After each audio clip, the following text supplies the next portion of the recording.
Well, hey, everybody. I'm here with our state senator, Colton Moore. Colton, great to have you with us tonight. Nathaniel, thank you so much for having me. I really wish I could be with you tonight. Unfortunately, tonight we have the Dade County 4-H Sale of Chicken Champions.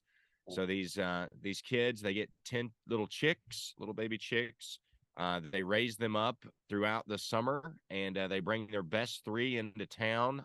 There's a professional judge that judges them, and then that we sell them at auction, and the kids get to take home all the money they get for their chicken to work on their next project as well. So it's the Sale of Champions here in Dade County. It's been going on for a number of years now, and I don't know. There's just not another auctioneer around town that can do it. So that's why I'm having to miss out. I would really like to be there and share an update on politics, but I guess with modern day technology like Zoom, we still have an opportunity to do that. So.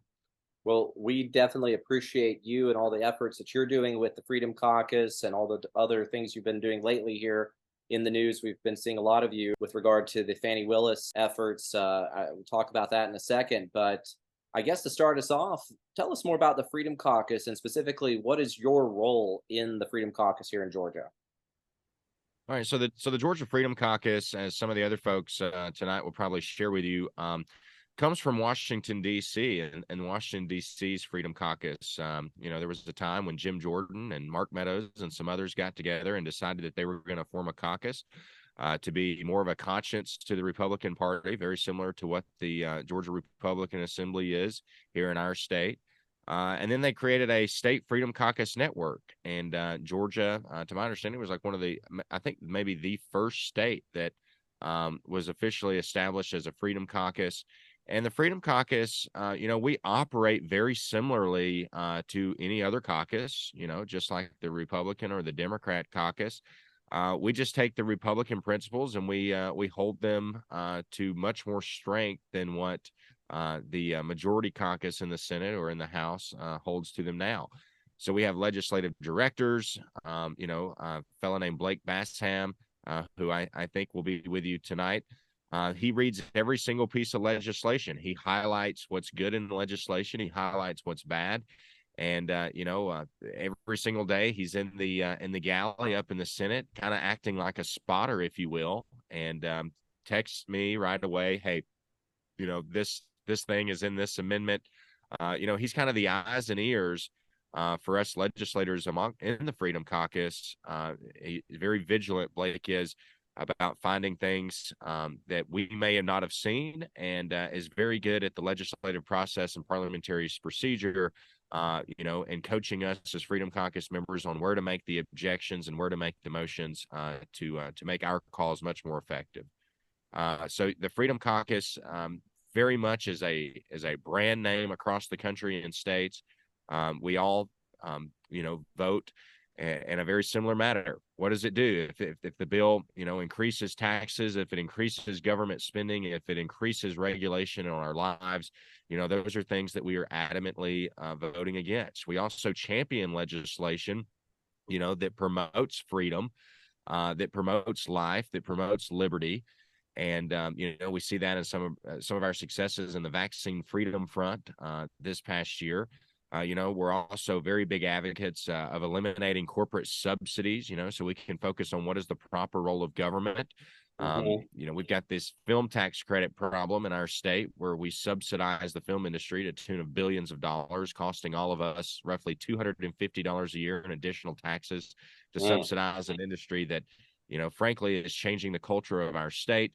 It also makes it more difficult for us to hire police officers, and fix roads and do the things that's the proper role of government, because we continue to have these types of, very dangerous programs to our society.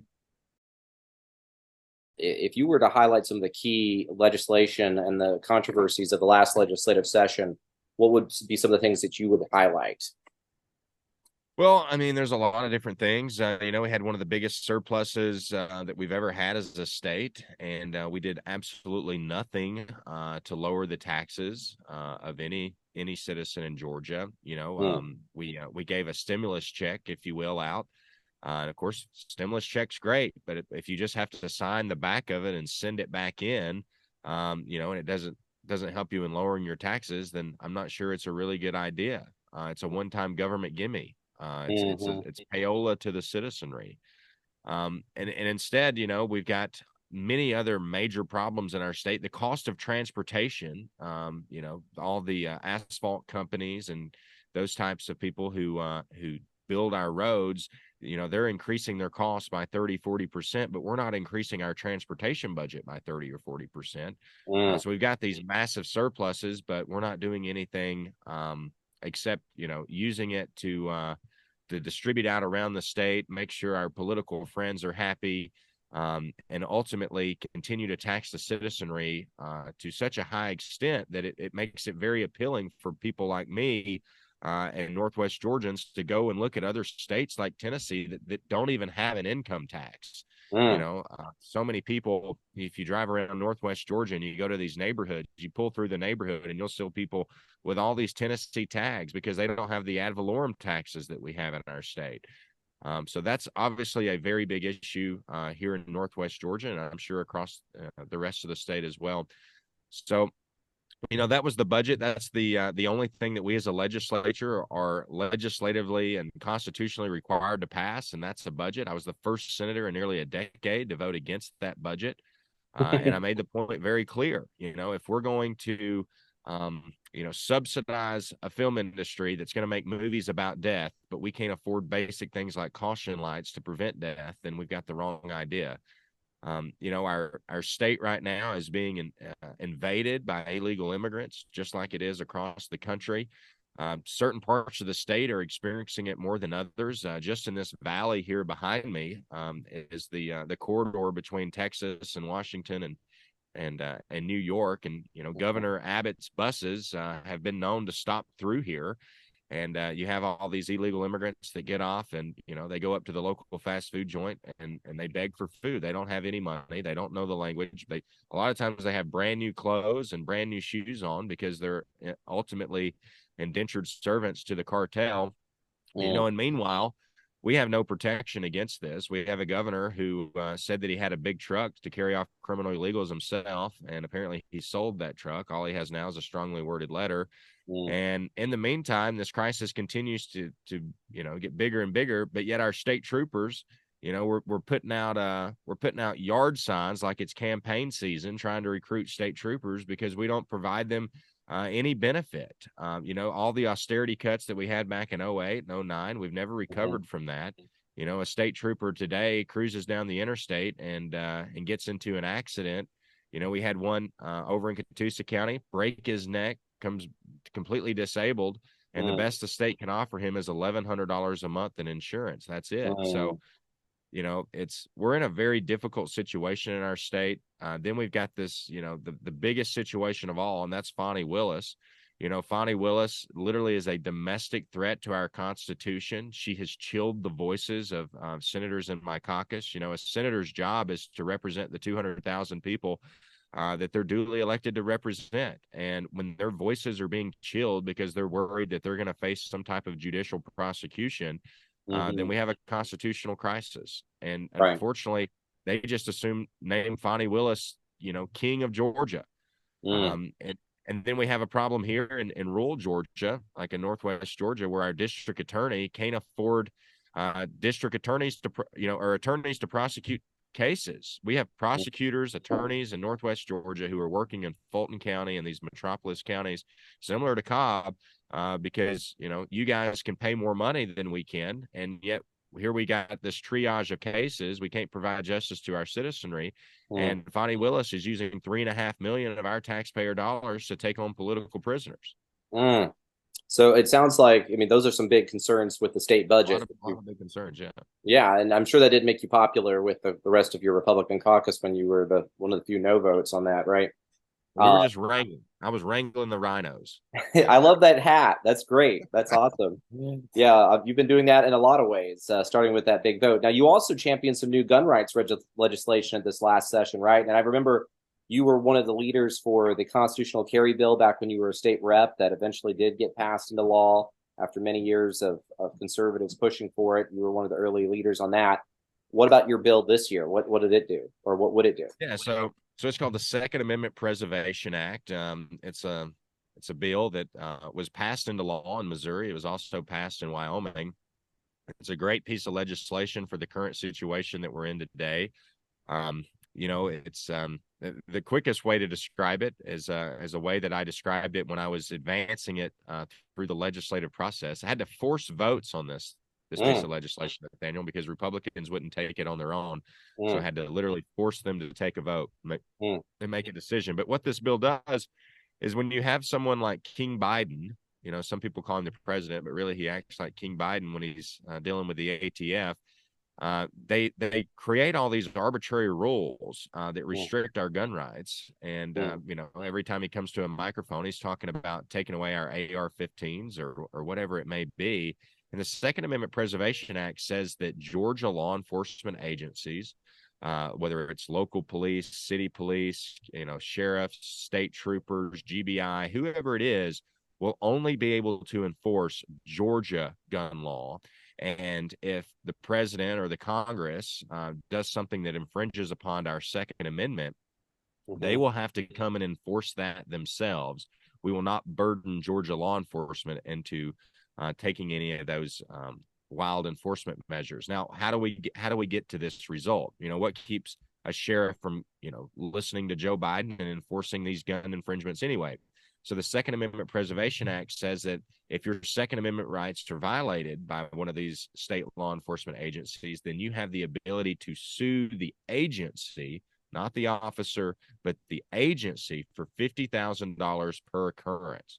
So in a place like rural Georgia and North Georgia, we don't really have to worry about our sheriffs violating our constitutional rights when it comes to this type of thing. I know certainly a bigger concern for places like Cobb County or any other metropolis area in the state like Savannah or other places where you have, people in law enforcement who don't necessarily agree with our Constitution. And now they have to worry about, well, I could be fined, $50,000 per occurrence of violating someone's Second Amendment rights. So, it passed in Missouri. It's being fought out in the courts now, but I think it's got a good chance at holding up in the U.S. Supreme Court, and ultimately maybe that will encourage other Georgia legislators to take action on it.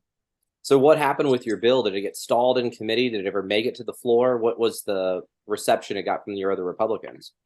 Well, yeah, so I bring out the legislation, and the lieutenant governor assigns it to my committee, which is essentially the trash can of things. I'm the chairman of Interstate Cooperation. That is a committee that has never really had much relevance in the Georgia Senate in the last few decades or so, but there was a Democrat that held the chairmanship, and I said, look, I'm a Republican, and, Republicans ought to hold the chairmanships around here. You can see two states essentially from where I'm at right now. I'm right up in the corner. I border, two states. It's interstate cooperation. I think I'd make a good chairman for this committee. I want to bring some relevance to it. And that's when I held the border crisis hearing. It was about 3 hours long. I would encourage anyone to go out and watch that. Interviewed the Major General of the Georgia National Guard, Major General Cardin. We had sheriffs from Texas, judges from Texas, district attorneys from Texas. State law enforcement intelligence officials. Had Tom Homan, Trump's ICE director, a 3-hour Georgia Senate hearing, and we inquired into the nature of all those different things.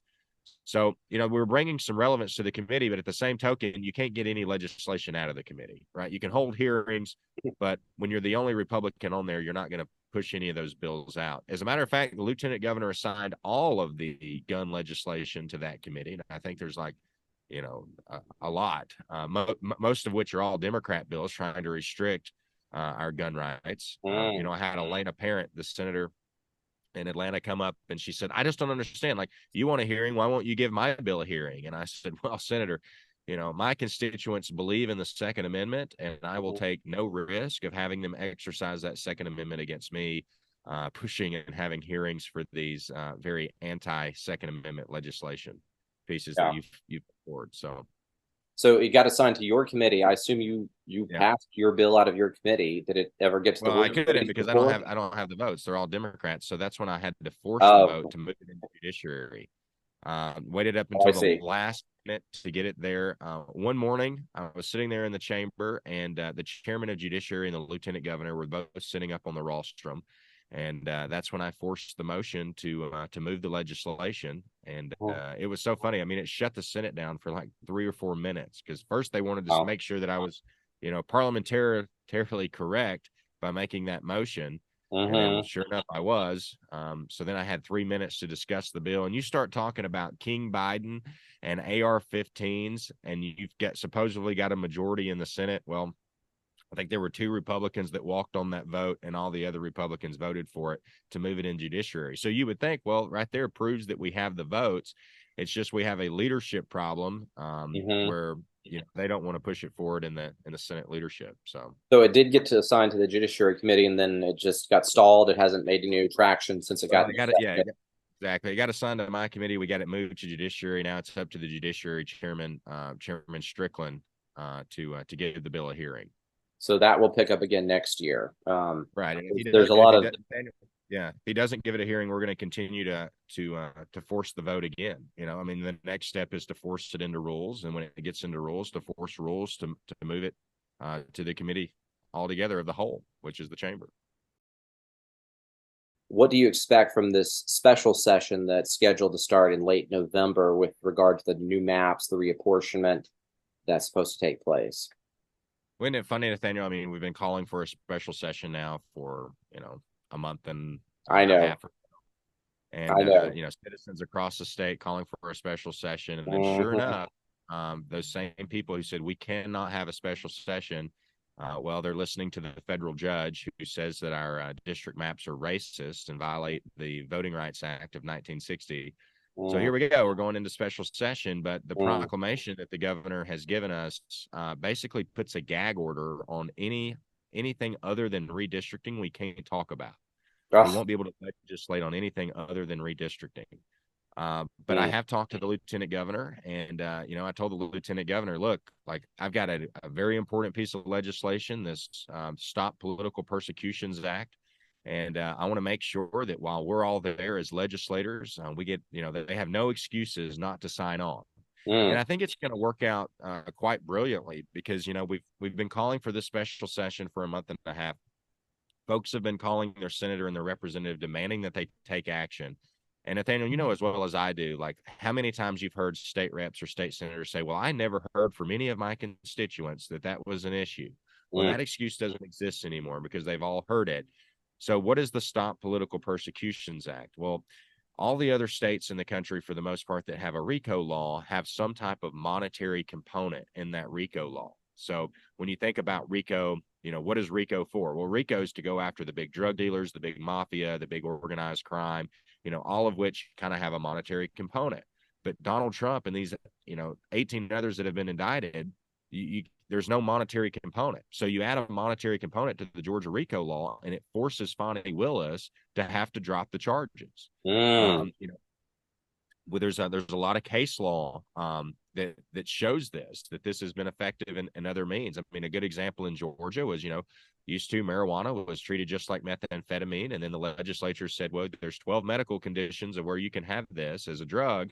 And then anybody who could show up in court and could prove that they had one of those 12 medical conditions, even though they were charged under the old law, they were acquitted. So it would work very similarly.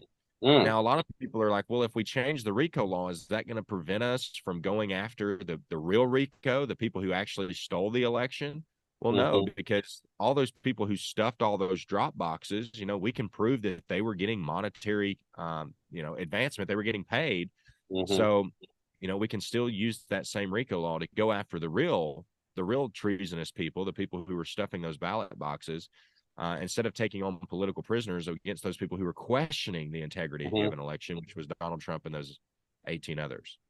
So is that the legislation you alluded to at your talk at the Cherokee GOP meeting a few weeks ago, that you all were looking at introducing a bill to cut back on the RICO? That's right. Yeah, working with some great constitutional attorneys on this in D.C. as well as our local great constitutional attorneys, Catherine Bernard, Alex Johnson as well, president of the GRA. So there's a lot of great minds behind this piece of legislation, And I've spoken with the lieutenant governor about it, spoken with some other senators about it. And, I think it's a great piece of legislation that these legislators can get behind. And if we really do have a majority in the House and the Senate, then that ought to be something that we can get passed, and that Right. creates peace on earth in our state, because we don't have this divide in the Republican Party anymore. And what is the divide? The divide is Donald Trump and these 18ers. And really, it kind of, the divide boils down to whether you like Trump or don't like Trump. And regardless of whether you like Trump or not, we should recognize that he's an American, just like all of us, and he has First Amendment rights, God given, to question and petition his government, and shouldn't be taken political prisoner for doing so. Absolutely. You had a very successful fundraiser you were a part of the other night. I was with you there at Banks County, where y'all had the Fulton Defense Fund, and sounds like y'all raised over 30,000, maybe as much as $40,000 to go toward those alternate electors. And you were the auctioneer for that fundraiser. So I know you've done a lot to try to help those guys. And of course, you're saying that with the restrictions under the special session being kind of tailored very narrowly, you could get additional sponsors on that new bill that you're talking about. You just couldn't necessarily move it forward in committee until we get to the next legislative session in January 2024, right? That's right. So I can get all the sponsors I want. I can drop it in the hopper before we leave town, and then it's assigned and ready to go for January. Do you expect that gives us another month and a half to campaign and lobby our legislators to get on board with this type of thing? Yeah, absolutely. Do you expect the special session to be fairly short? Do you expect it to be pretty much in and out? They look at some maps and pass them real quick. Do you expect the maps to be very different? How different do you expect the maps would be? And it's just the congressional maps, right? You're not reviewing any state Senate, state House maps. It's just the congressional maps, right? Well, that's kind of what I thought originally. But the chairwoman of redistricting, Shelley Eccles, the lady who said we could never have a special session, who's going to be essentially directing the special session now, she's asked for all of our addresses her office has. So, if you're asking for our addresses, what type of, game plan does she have there for redistricting? I don't know. So you'd have to ask her about that. But, to my understanding, we're probably going to lose some Republican seats, congressionally, or even if we change in the House or in the Senate. So, this is more of the reason. This is the time that we've got to start making some moves and getting some things accomplished as a Republican majority, because, we're just going to sit around here and the Democrats are going to take control. And in many ways, they already kind of have. When you can take down the former president, and your so-called Republicans aren't going to do anything about it, like, who really runs this state? Well, and we remember last time, I think Speaker Ralston gerrymandered Philip Singleton out of his district during the reapportionment. And so we've seen how often Republicans turn against Republicans, just as they've turned against you with removing you from the caucus. Is there any updates on whether you might be allowed back in or readmitted, or do you have an interest in being readmitted? Has there been any discussion? If they wanted to readmit me, they would. But right now they voted me out, and they, the goalposts continue to get moved on what it is that I should do to be a part of the caucus again. For me, I really don't care. I think it's going to be to the benefit of Georgians and for the benefit of freedom and liberty that if I'm not a part of that caucus, what's cool about it is, the caucus meets behind closed doors, right? Before every session. And the idea is that they walk outside, and as a caucus, they're all one voice and everything's kind of worked out and they can show strength. Well, guess what? Now I get to make legislation. I get to create amendments, and they never get to see them until we are on the Senate floor, right? So all of the discussion that happens in behind closed doors, where I'm just taking the argument and I'm moving it out into the open, into the public. And that's the reason why I've been kicked out of the caucus, essentially, is because I took the argument of Fani Willis and what the legislature ought to do about Fani Willis, and I removed it from behind closed doors and I brought it to the public forefront. And, that's the unforgivable sin for those folks. After the special session, we go into next legislative session, 2024. There's some bills, good bills, like your bill. Charlize had some good bills. It got stalled in committee. We have some really bad bills like this House bill, the mental health bill that's stuck in the Senate, and a lot of folks are worried about how it could be, advanced forward. I talked with my state senator about that bill and asked him, are you going to oppose this? And he's like, I think there's some parts of it that are salvageable, and I just want to take out the bad parts and try to advance it forward with the good parts. And I look at that bill and I don't see a lot of good stuff in it. What's your opinion of that mental health bill that's still in the Senate? Yeah, absolute garbage. Should never even be seen on the Senate floor. That's my personal thoughts about it. I mean, this thing it's ugly. It keeps raising its head. It was raising its head back when I was in the state house. What was that, 4 years ago now? Mm, And every time they show up with more and more authoritarian type legislation, and they just insert it into this mental health bill, and it's all under the guise of mental health. But people have been wising up to it, right? People who weren't really paying attention in politics were showing up at some GOP meetings, and they were hearing folks, especially GRA members, showing up at GOP meetings, being the conscience of the Republican Party, highlighting all the atrocities in this legislation. And so now they've kind of went a different path about it. I keep hearing that, someone is pushing out to local county commissions portions of the mental health bill that didn't get passed through the legislature, and they're trying to influence county commissioners into passing this. I've reached out to many of the county commissioners in my district and have them be more vigilant about seeing when that comes about, because some of these county commissioners who haven't been paying attention, I can just see someone saying, oh, look at this mental health. We're so smart. We're going to give you this piece of legislation for you to pass for your county. And they do it. And then we have dire consequences. So that mental health bill, we've got Medicaid expansion, which, Stacey Abrams pushed. It's so funny that, if Stacey Abrams pushes it, it's not a good idea, but Republicans promote it, like Todd Jones, it can be great. Same thing with, Joe Biden doesn't want to have, or Joe Biden wanted to advance the student loan forgiveness. You got a student loan forgiveness provision in there. It sounded like, there's corporate cronyism, corporate welfare provisions in there. What are some of the other specific things in that bill that you have concerns about? Well, I mean, just like red flag laws, essentially within the legislation, to where we can accuse our neighbors that we don't like of being mentally unfit, and we can take away their rights, even though it's just an arbitrary judgment, if you will. So there's a lot of dangers like that within the legislation. The bill never made it to the Senate in this last legislative session. And that's, to my understanding, because the lieutenant governor and others in Senate leadership were smart enough to recognize that wasn't something that needed to be done. And I think a lot of the push over in the House, I don't think they're very much conspiracy theories, but, there are corporate interests. People have companies that would benefit from this mental health bill. And, those people continue to push it very hard.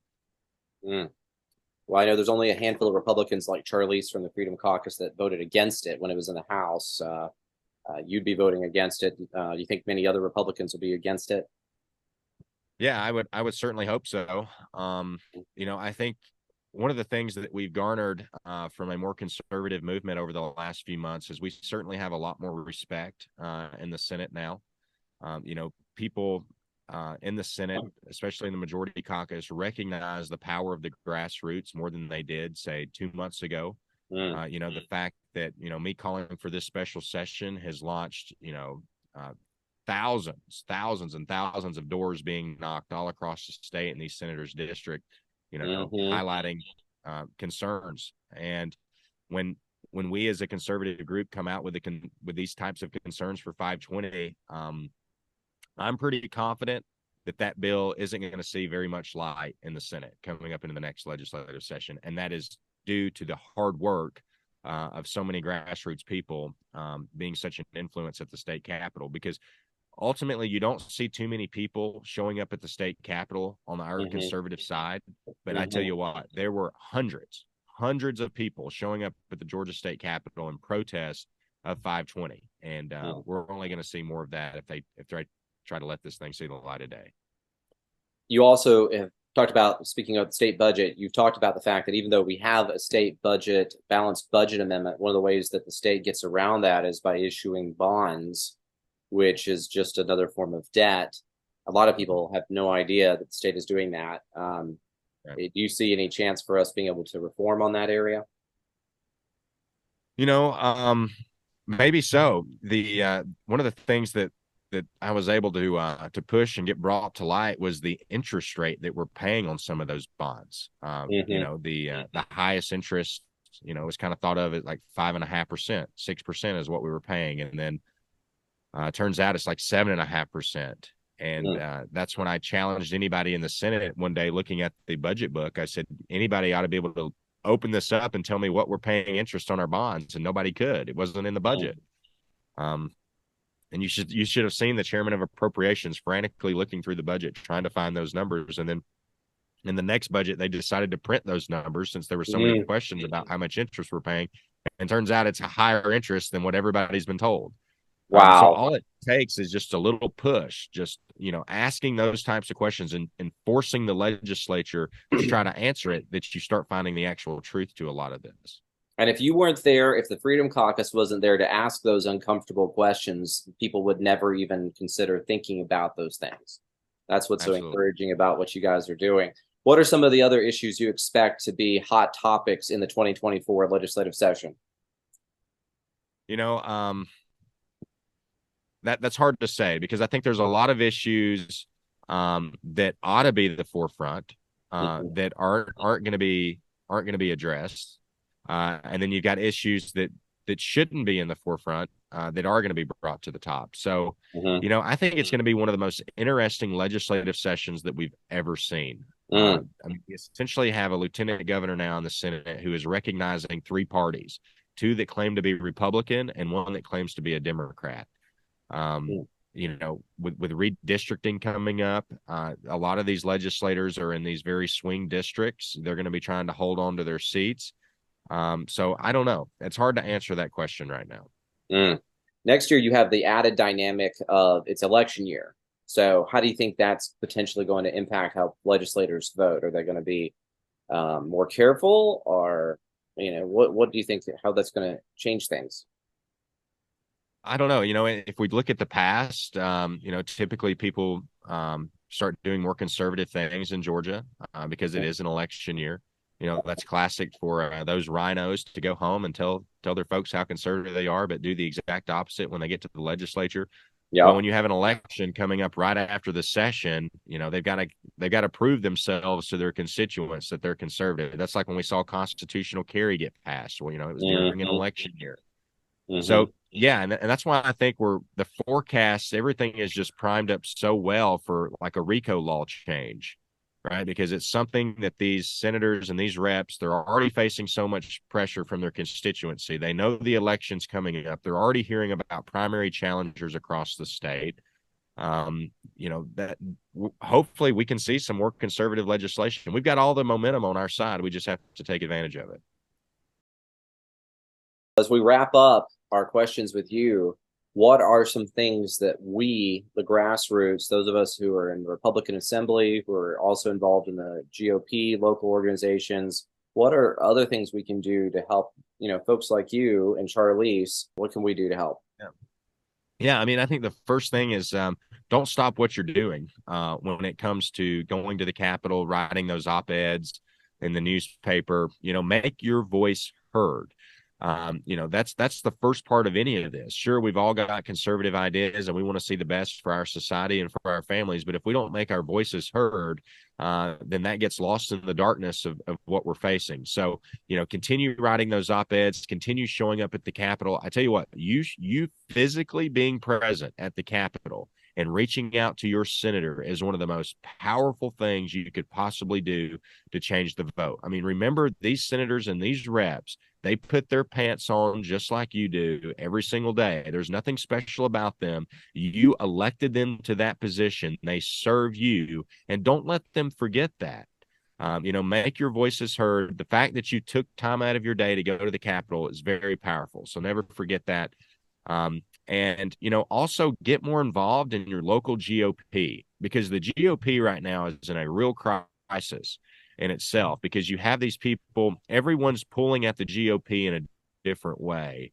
But ultimately, I mean, I've traveled The GOP's across the state in the last month. I've slept in 10 different beds in the last month traveling the state. Mm. And every one of these Nathaniel, I've walked in GOPs before, and the organizer said, Colton, these people, they're not as conservative as you are, so take it easy. And I'm just Wow. like, well, how long do I get to speak? And they're like, well, you get to speak for 30 minutes, 40 minutes. I leave out of there, Nathaniel, and all of those people are just as conservative as you and I are. And that's across the state, but we're not making our voices heard and recognized in these GOPs. I mean, a Mm. great example of this is look at what happened in the 8th District Fish Fry, where Mhm. the organizers of that event were using police force to kick people out for voicing their First Amendment right to say paper ballots, please. Right? Mhm. Regardless of whether you like paper ballots or not, they've all got a right to express that opinion, especially at a GOP meeting, that the party that's supposed to recognize constitutional principles and freedoms. So we can't have that as our party, because how do we ever anticipate to be the big tent brand of freedom and liberty when we're kicking people out in our own? So, we've got to be very vigilant that doesn't happen and within our own parties. So That's great. And we can learn more about the Freedom Caucus and support you and Charlize and the other legislators who are part of that caucus. In what way? you can always donate to the Freedom Fund, the Freedom Caucus. We have a PAC. That PAC can raise money all year long, even through the legislative session. Mm. So while Charlize and I are in the legislature, we won't be able to raise any money, but there are PACs that can accept money. So you can give a financial contribution to one of those PACs. The GRA PAC is one of those Mhm. PACs. Those PACs are what are doing the most to promote freedom-minded legislators. They're doing the most. No one else is doing more than they are. So I would encourage you, if you don't have time to go down to the Capitol, you don't have the ability to write an op-ed, if you can share some of your financial compensation and keep fueling the fire of liberty for us, that would be great.